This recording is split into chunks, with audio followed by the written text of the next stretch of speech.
Hey everyone, and welcome back.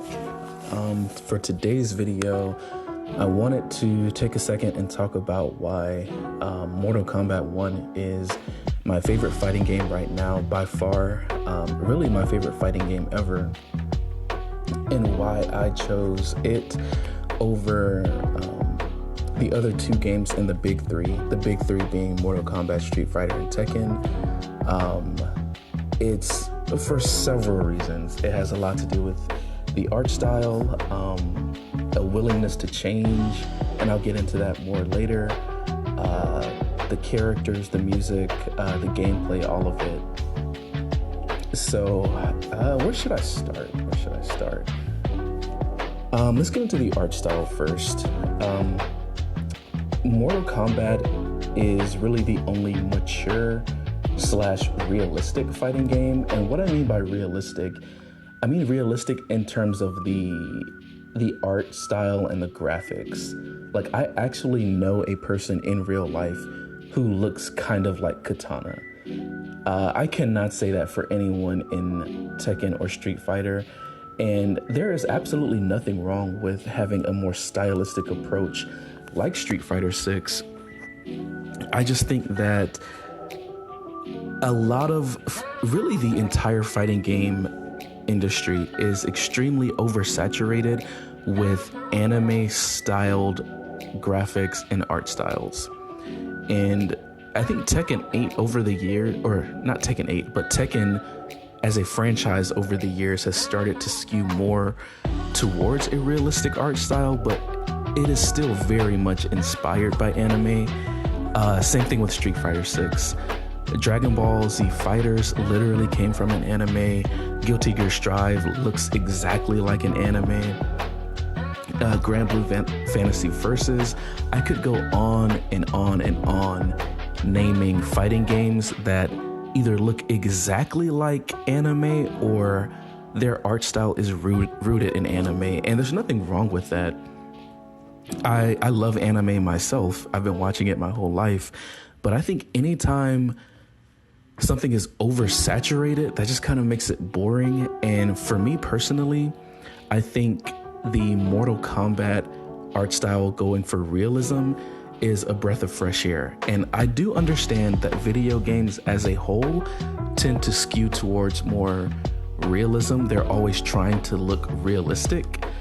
But for fighting games, it's almost like it's turned on its head. Only NetherRealm Studios is really the only studio that makes realistic looking graphics. What else? Oh, and I also mentioned it being more mature. So to put it into perspective, my favorite fighting game franchises are God of War and Mortal Kombat. I like the gore, I like the violence. In games like Street Fighter and Tekken, I get the sense that these characters are just trying to beat each other up. But in Mortal Kombat, I get the sense that these characters are actually trying to murder each other. And I like the intensity, I like the fatalities, the brutalities, the fatal blows. I like how cinematic the gameplay can be. And it's just, overall, it's way more my style. I don't like the cartoon-ish or cartoon-like elements of Street Fighter 6.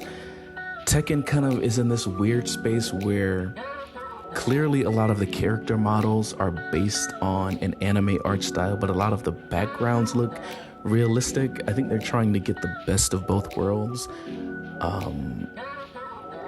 And while we're at it, let's talk about the music. I think a lot of people would probably say that Tekken 8 has the best music out of the three, and generally speaking, I would agree with that. But I think if you put Tekken's music in Mortal Kombat, it would not fit at all. Like, again, these people are trying to murder each other. They rip each other's spines out. They dismember each other, cut each other's heads off. Having this like techno house music would not fit that style at all. And so while Tekken does have better music in general, it doesn't fit every game. I think Mortal Kombat's music, well, okay, let me back up for a second. Mortal Kombat 1 has good music. Mortal Kombat 11, that was my biggest complaint with the game. I hated the music in that one. This game, Mortal Kombat 1, it's way more varied, way more, I guess, it's still, they still use an orchestra, but it's not so slow and movie-like. I don't know, it's difficult to explain, but it's very, very good. Another thing that I wanted to bring up is just a willingness to change. And there's nothing wrong with having a winning formula, but Street Fighter 6 is, when you're watching the gameplay, it's very similar to Street Fighter 5. Tekken 8, the gameplay looks extremely similar to Tekken 7. And I think I can wrap this point up with what I'm about to say here. NRS for Mortal Kombat X, they created this whole like variation system where each character has 3 different versions. And for Mortal Kombat 1, they created the cameo system, which is like an assist mechanic. I don't think Street Fighter and Tekken would ever just throw something at the wall and try to innovate, because I think they have a winning formula, so they don't need to make something like a cameo system or 3 different variations. I like the fact that NRS, every game has its own identity in that way. It's known for a different mechanic, different things. And of course, Street Fighter and Tekken, they've done different things in the past, but their last 3 or 4 games in those series each, I think have been very, very similar. And I guess it should also go without saying that I have played all 3 of these games. I've spent a good amount of time with each one. So I'm not just speaking from someone who, doesn't know anything about these games. And I did see this poll online. I know I'm jumping around a lot. There's just a lot that I want to talk about in this video. I saw this poll online with 335,000 votes. 72% of the votes for best fighting game went to Mortal Kombat, 9% went to Street Fighter 6, and 19% went to Tekken 8. Of course, this is hardly, a scientific survey, but 335,000 people, that is not a number to sneeze at. Also, I saw a few other things online here, one being this chart here that shows the player base on PlayStation 5. Mortal Kombat 1 is 18th in terms of multiplayer games on the PlayStation platform currently. And as of December of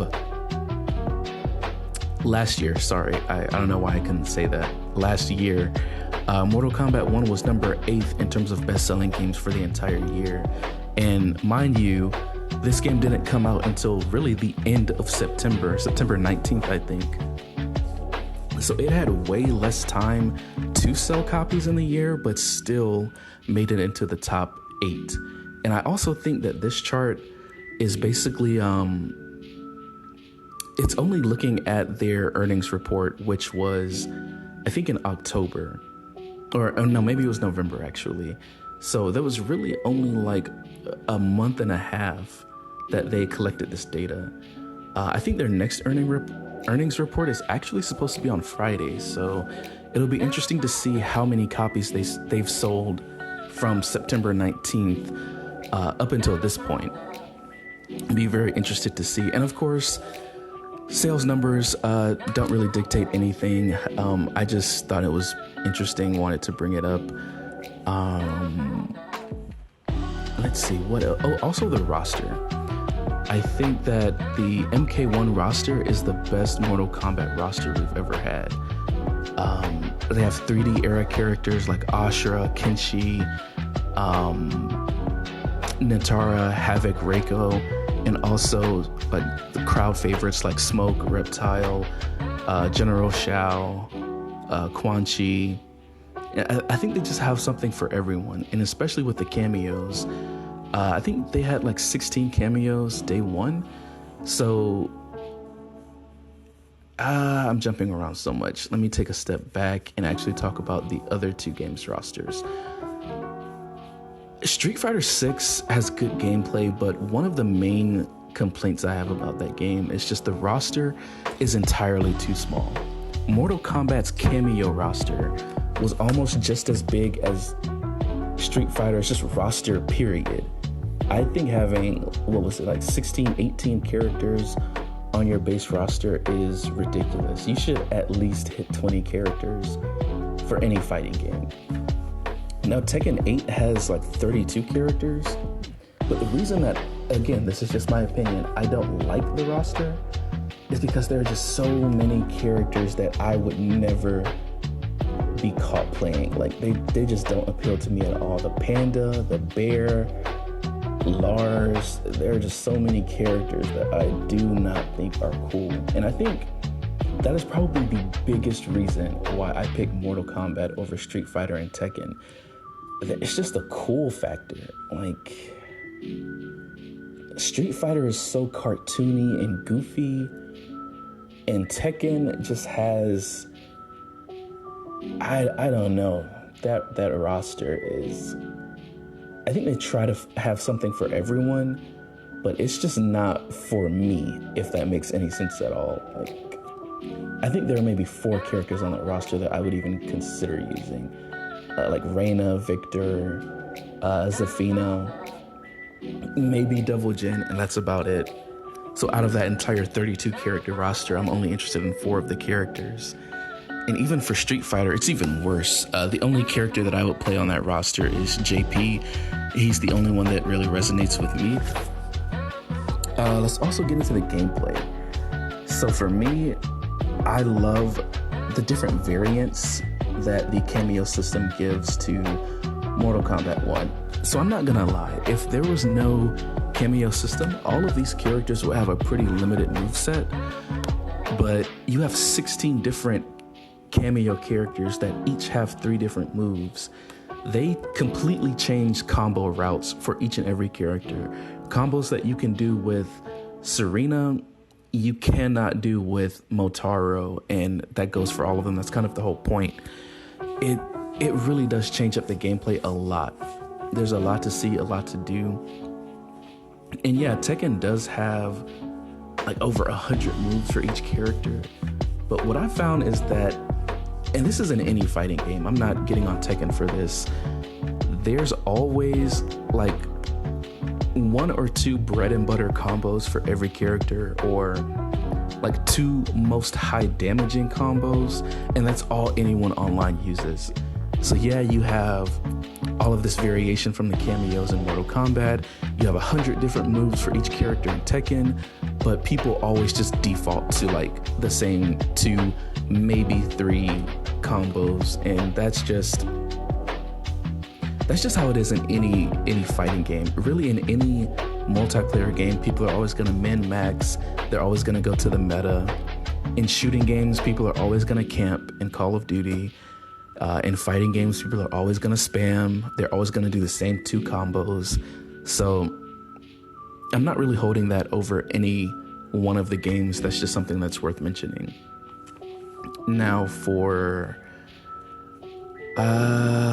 actually, what do I want to talk about next? Oh, I know what I want to talk about next. The characters themselves and the powers they have. Every character in Mortal Kombat basically has some type of supernatural ability, some type of power, some type of magic they use. Really, Johnny Cage is the only one who doesn't. But in a lot of the other games, say Tekken and Street Fighter, you have a lot of characters that kind of just use martial arts. And I know there are a lot of characters who do have powers and abilities in Tekken and Street Fighter. But to be honest, people always talk about realism in fighting games. I'm all for realism in graphics, but in terms of abilities and what they can do, I like the more magical, supernatural characters. I use Quan Chi in Mortal Kombat. He's a sorcerer. I've never been a fan of just the punch kick, realistic martial arts characters. And if we're being honest, the only realistic fighting game is UFC. I mean, all of these characters are doing things that no natural human would be able to do. So that's not lost on me. So that's not what I mean. I just mean that I like the powers in Mortal Kombat. Basically, again, every character other than Johnny Cage has that. And also, so this is also true in Tekken, not really for Street Fighter. These combos are so high damaging that you can easily do 45% if you find an opening on your opponent in both Mortal Kombat and Tekken. And that kind of makes every opening feel so deadly, like kind of just like it would be in a real fight. If you find an opening on your opponent, depending on what you're doing, they could actually die. So I think that part of that kind of cat and mouse element is really fun. I think only a few characters are super, super high damaging in what's that game called? Street Fighter, which kind of brings me to another point that I don't like with Street Fighter. Not all, but in a lot of top 8 tournaments, you see the same characters: JP, Ken, Luke. I mean, really, that's it. Maybe a fourth. And in Mortal Kombat, okay, you do see a lot of Johnny Cages online, but in actual top 8 tournaments, like major tournaments, there's a lot of variations. You see Reiko, you see Sindel, Johnny, Kenshi, Liu Kang, Rain, Raiden. You don't really see a lot of repeat characters. And I think for as much as people complain about certain cameos like Kung Lao, the game is actually pretty balanced. I think a lot of people online just get frustrated because they don't know what to do against certain characters, but if you actually take the time to lab against certain cameos and characters, nothing they do is really that oppressive. Johnny's plus frames are the only thing that I would say should definitively be nerfed in the game. Quan Chi is my favorite character, so always buff Quan Chi. That's just my selfish thing that I want personally. But I do not think that any 1, 2, 3, or 4 characters in MK are just, if I play against these characters, there's no point in playing. I might as well just quit now. I think it's very balanced in that regard. And I feel like I've been talking for so long. It's been like 17 minutes. I think I've talked about most of the major points that I wanted to hit so far. I know this video was not nearly as cohesive as it could have been. I was kind of talking all over the place, but I really just wanted to get some ideas out there. Not ideas, but thoughts on why I choose to play Mortal Kombat. I've gotten the Platinum Trophy. I'm trying to get Elder God in Combat League. I really love the game. I can't wait to see the new stuff they have coming out next week with the new season, the new character, and apparently they're still planning to support this game for years and years to come. NetherRealms is saying that it's still doing very well. I mean, despite what everyone's saying online. So I'm interested to see what they have cooking up and what they do with the content going forward. I'm sure you all have a lot of thoughts and opinions. Please feel free to leave those in the comment section. I read every comment, and I'll be looking forward to it. I'll see you soon. Thanks.